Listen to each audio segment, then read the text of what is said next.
Now, Taylor, how would you respond to somebody who says, wait a minute, Joseph Smith gave 4 different accounts and he doesn't say the exact same thing all 4 times? What's wrong with that? How would you respond? Yeah, it's a fair question. I think about experiences I've had in my life, really meaningful experiences, and I think I might tell that story to my kids in one way, to my wife in another, and actually to this audience here, it might come out a little bit differently, to my parents differently, to college classroom, if I write it to a newspaper. And each of those are actually true accounts, but each time I'm actually trying to convey and teach in a way that makes sense to the audience and also may emphasize something that I care deeply about that I'm drawing from that memory of that experience.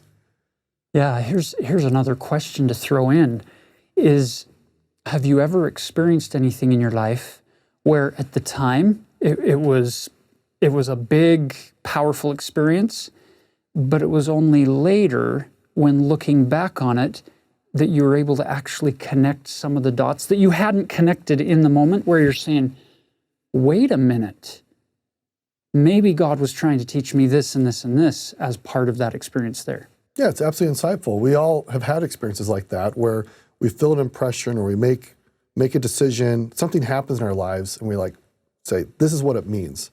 And then we get more experience and we reflect further on that experience, the original experience, and say, there are actually new insights here that I didn't see. In fact, in my own life, I've actually seen God shaping my life, and I found myself amazed that what I thought I understood, I did not fully have the entire picture until I had reflected more fully.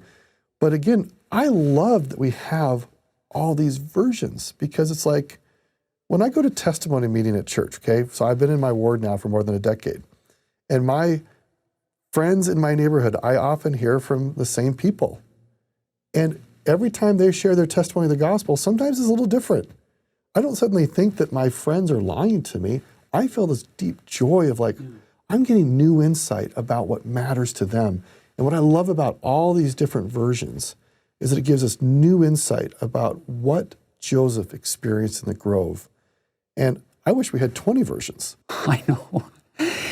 You know what this reminds me of is there are other things like this in the scriptures. For instance, you have Jesus, the life of Christ. But what do we get in the New Testament?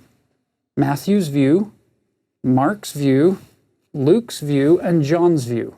It takes his life and it gives you 4 different angles from 4 different people who have 4 different audiences that they're trying to convince that Jesus is the Christ, and now we get the benefit of having all 4 of them. Yeah.